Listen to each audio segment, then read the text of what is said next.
সহজভাবে সবাইকে স্বাগতম। যারা আমার চ্যানেলে নতুন তারা অবশ্যই আমার চ্যানেলটিকে সাবস্ক্রাইব করো এবং তোমাদের যদি এই ভিডিওটি ভালো লাগে তবে একটা লাইক আর কমেন্ট করতে ভুলো না, কারণ তোমাদের একটি লাইক আর কমেন্ট আমাকে পরবর্তী ভিডিও আপলোড করতে উৎসাহিত করে। আজকে সহজভাব যে বিষয়টি নিয়ে আলোচনা করবে সেটি হচ্ছে সমসাময়িক যেসব পত্রগুলো বেরিয়েছিল তার মধ্যে একটি বিখ্যাত পত্রিকার নাম হচ্ছে কল্লোল পত্রিকা। আজকে সহজভাব কল্লোল পত্রিকাকে নিয়ে বিস্তারিত আলোচনা করবে। কল্লোল পত্রিকায় আজকে যেসব বিষয়গুলো আলোচিত হবে সেটি হচ্ছে ১. প্রকাশকাল, ২. প্রকাশকালের ইতিহাস, ৩. সম্পাদক, ৪. লেখক গোষ্ঠী এবং ৫. রচনাসমূহ এবং কল্লোল যুগ। এই সমস্ত বিষয়গুলি আলোচনা করার মাধ্যমে আমরা কল্লোলের প্রতিটা বিষয়ের দিকে চোখ রাখব। প্রকাশকাল যদি আমরা দেখি কল্লোল পত্রিকার, তাহলে কল্লোল পত্রিকাটি প্রথম প্রকাশিত হয় ১৩৩০ বঙ্গাব্দের পয়লা বৈশাখ। সেটি ইংরেজির সাল অনুযায়ী ছিল ১৯২৩-এর এপ্রিল মাসে। এরপরে আমরা দেখব যে প্রকাশকালের ইতিহাস। এই কল্লোল পত্রিকাটি কিভাবে প্রকাশ হয়েছিল বা কী উদ্দেশ্য প্রকাশ হয়েছিল সেগুলি এবারে আমরা আলোচনা করব। ১৯২১ খ্রিস্টাব্দে গোকুলচন্দ্র নাগ, দীনেশ রঞ্জন দাস, সুনিতা দেবী এবং মনীন্দ্রলাল বসু প্রমুখ কলকাতার হাজরা রোডে ৪ শিল্পগোষ্ঠী অর্থাৎ 4 আর্টস ক্লাব নামের একটি আড্ডা সূচনা করেন। সেখানে সাহিত্য, ললিতকলা, সঙ্গীত ও নাটক সৃষ্টি ও চর্চা করেন। প্রথমে ৪ সদস্য একটি ছোট গল্পের সংকলন বের করেন ১৯২২ খ্রিস্টাব্দে, যার নাম ছিল ঝড়ের দোলা। দীনেশ রঞ্জন দাস এবং গোকুলচন্দ্র নাগ এরপর ১৯২৩ খ্রিস্টাব্দে একটি সাময়িক পত্র বের করেন যার নাম দেন কল্লোল। কল্লোল সাহিত্যগোষ্ঠী সম্ভবত বাংলা সাহিত্যের প্রথম আধুনিক নবজাগরণের সূচনা করেন। এরপরে আমরা দেখব এই পত্রিকার সম্পাদক কারা ছিলেন বা এই পত্রিকাটি প্রধান পরিচালনা কারা কারা করতেন। প্রধান সম্পাদক যিনি ছিলেন তার নাম দীনেশ রঞ্জন দাস এবং সহ সম্পাদক ছিলেন গোকুলচন্দ্র নাগ। এইখানে এই কল্লোল পত্রিকায় যেসব লেখকরা লেখালেখি করেছেন তাদের মধ্যে অন্যতম হলেন প্রেমেন্দ্র মিত্র, বুদ্ধদেব বসু, দীনেশ দাস, জীবনানন্দ দাস।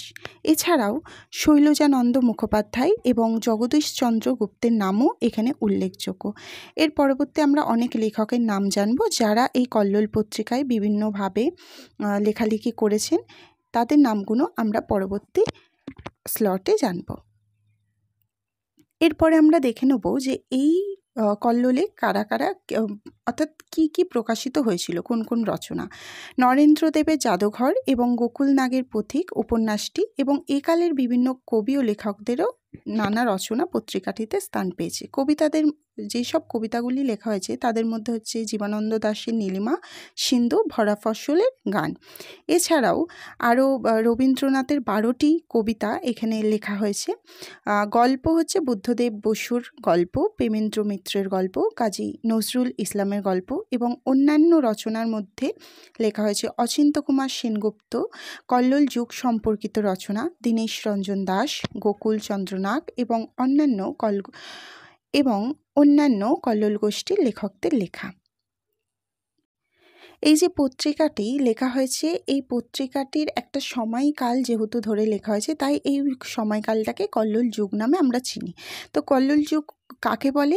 কল্লোল সাহিত্যপত্রের সময়কালকে কল্লোল যুগ হিসাবে অভিহিত করা হয়ে থাকে। কল্লোল পত্রিকাকে কেন্দ্র করে ১৯২৩ থেকে ১৯২৯ খ্রিস্টাব্দ কালপরিধিতে বাংলা সাহিত্যে প্রভাবশালী আন্দোলন সংগঠিত হয়। বাংলা সাহিত্যে আধুনিকতার সূত্রপাত এই আন্দোলনের ভূমিকায় মুখ্য বলেই বিবেচিত হয়। কারণ এর আগেই আমি বলেছি যে রবীন্দ্রনাথের চিন্তা ভাবনা বা রবীন্দ্রনাথের ঠিক বিরোধিতা করে যেসব গল্প বা লেখাগুলি লেখা হতো তা কিন্তু এই কল্লোল পত্রিকাতেই লেখা হতো। অর্থাৎ সেই সময় পাশ্চাত্য যেসব লেখালেখি বা তার প্রভাব কিন্তু যেসব লেখক গোষ্ঠী কল্লোল পত্রিকায় লিখেছে তাদের মধ্যে আমরা দেখতে পাই। কারণ তারা সবসময় বাস্তব জিনিসটাকে বা বাস্তবতাকে নিয়েই কিন্তু লেখালেখি করতে পছন্দ করেছেন। তারা শুধু এটা মনে করেন না যে মানুষের মধ্যে শুধু মানবতা বা রোম্যান্টিক সবসময় বসবাস করে, মানুষের মধ্যে যে একটা রূঢ় বাস্তব আছে তারও কিন্তু প্রকাশ তারা এই রচনার মাধ্যমে করতে চেয়েছেন। আর একটা কথা এখানে বলে রাখা খুব দরকার, এই যে পত্রিকাটি যখন প্রকাশিত হয়েছিল ঠিক সেই সময় এই পত্রিকাকে অনেকটা এই পত্রিকার বিরোধিতা করে সেই সময় শনিবারের চিঠি বলে একটি পত্রিকা সঙ্গে সঙ্গে এরই পাশাপাশি প্রকাশিত হয়। সেখানে কিন্তু এই কল্লোল পত্রিকার বিরোধিতা করেই এই শনিবারের চিঠি যে পত্রিকা সেটি প্রকাশিত হয়, এবং এই পত্রিকাটাও কিন্তু বিশেষ ভূমিকা রাখে বাংলা সাহিত্যে। এবং এই একটা সময় দেখা গেছে এই শনিবারের চিঠির সঙ্গে এবং এই কল্লোল পত্রিকার বেশ কিছু বছর ধরে কিন্তু সাহিত্যের লড়াই চলেছিল, এবং সেটা কিন্তু খুব ছোটোখাটো সাহিত্য না, বেশ বিখ্যাত ধরনের সাহিত্য লড়াই চলেছিল। এবং সেখানে কিন্তু রবীন্দ্রনাথও অনেক লেখালেখি করেছে এবং কল্লোলের হয়ে লেখালেখি করেছেন। তার মতে যে যতই আমরা তোমার হচ্ছে মানব প্রেম লিখি বা লিখি নাই বা কেন, তার সাথে বাস্তবও যেমন দরকার, আবার শুধুমাত্র রূঢ় বাস্তব কিন্তু সাহিত্য হতে পারে না। তাই তিনি মনে করতেন যে একটি রচনায় যেমন মানব প্রেমও দরকার, তেমনি বাস্তবতাকেও স্থান দেওয়া দরকার। এছাড়াও আমরা যদি দেখি কল্লোল লেখক গোষ্ঠীর যে লেখকরা ছিলেন তারা কিন্তু সিগমুন্ড ফ্রয়েড এবং কার্ল মার্ক্সের প্রভাবে প্রভাবিত ছিলেন। কল্লোল গোষ্ঠীর সাহিত্য আলোচনা সে সময় বহু বিখ্যাত প্রগতিশীল সাহিত্যকদের ভাবনাকে প্রভাবিত করেছিলেন, এ বিষয়ে কোনো সন্দেহের অবকাশ নেই।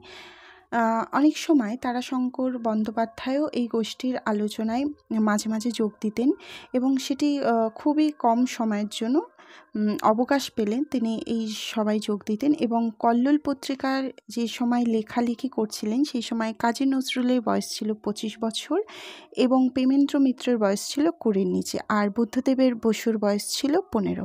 তো